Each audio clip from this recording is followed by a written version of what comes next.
Hello बच्चों, आइए देखते हैं क्वेश्चन क्या कहता है। Match the column 1 with 2, Y is equal to 4 sine 5x minus 40 plus 3। Okay, चलिए भाई।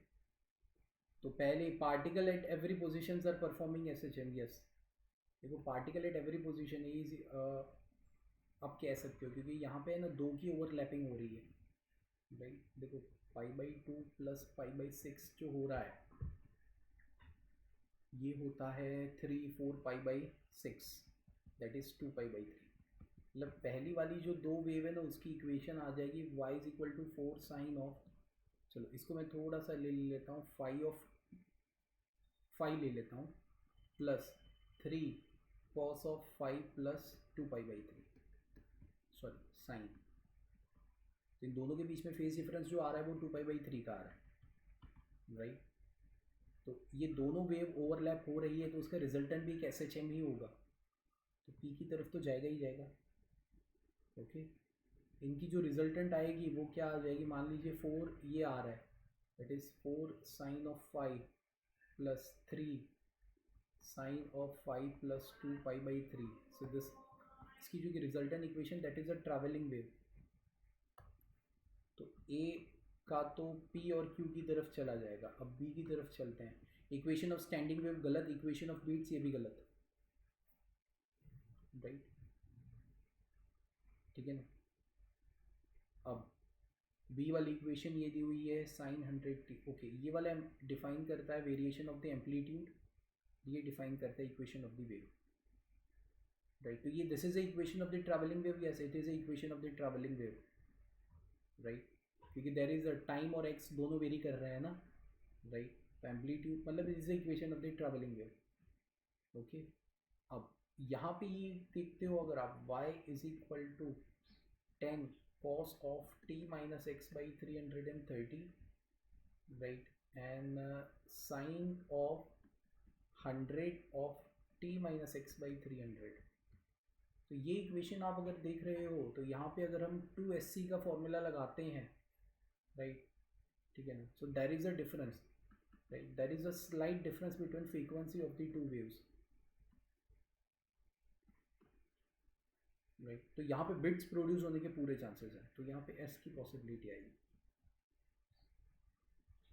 राइट। तो बी तो चला जाएगा क्यू एस की तरफ, बाकी तो पॉसिबिलिटी है ही नहीं, ठीक है। स्टैंडिंग वेव तो हो नहीं सकती और एस एच एम इस इक्वेशन से हम डिफाइन नहीं कर सकते।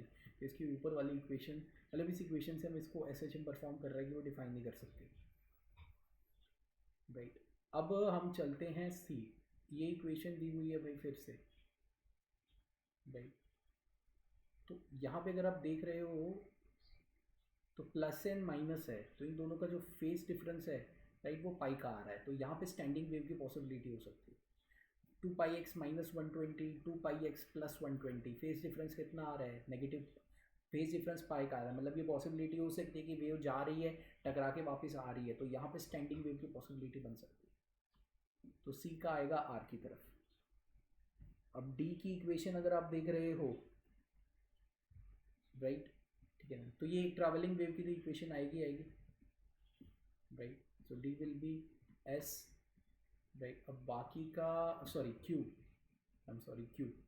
ओके, एवरी पोजीशन पे पार्टिकल परफॉर्म कर रहा है एस एच एम, नहीं, हम नहीं कह सकते क्योंकि दोनों के फेज, इनिशियल फेज या दोनों के फेजेस अलग अलग हैं, तो ये हम नहीं कह सकते, राइट। आप सॉल्व करोगे तो नहीं भी आएगा, right. It is a equation of travelling wave है तो वो स्टैंडिंग वेव नहीं हो सकती, राइट। जहाँ जहाँ ट्रैवलिंग वेव है तो वहाँ स्टैंडिंग नहीं हो सकती। स्टैंडिंग वेव प्रोड्यूस करने के लिए, राइट, वेव जो जा रही है और आ रही है उसमें पाई का फेज एंगल होना ज़रूरी है, इसलिए सारे में हमने स्टैंडिंग वेव को कैंसिल कर दिया,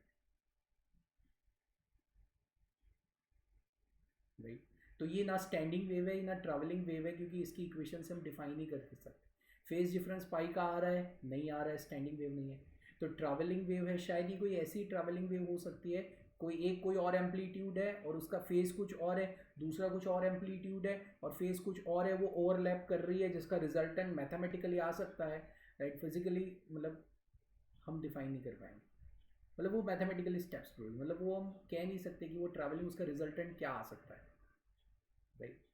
हाँ, इन दोनों की फ्रीक्वेंसी में थोड़ा सा चेंज हो सकता है, जैसे कि इसकी ओमेगा कितनी है, राइट, दैट इज़ 120, दूसरे की ओमेगा कितनी है, आप अगर आप देखते हो तो 180, राइट। तो इन दोनों में जो beat frequency omega 1 minus omega 2 हो रही है वो 2 बिट्स पर सेकेंड प्रोड्यूस हो रही है।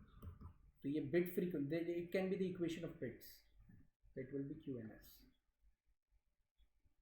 बी में भी जो आपका क्यू एन एस आ रहा था ना, राइट, बी ऑप्शन की मैं बात कर रहा हूँ, तो वहाँ पे भी ओमेगा क्या आ रहा था, right, date can be omega, यहाँ पे कॉस टी है, यहाँ पे साइन 100t है, राइट। तो there is a variation in to the frequency, वहाँ बिट्स प्रोड्यूस होगी।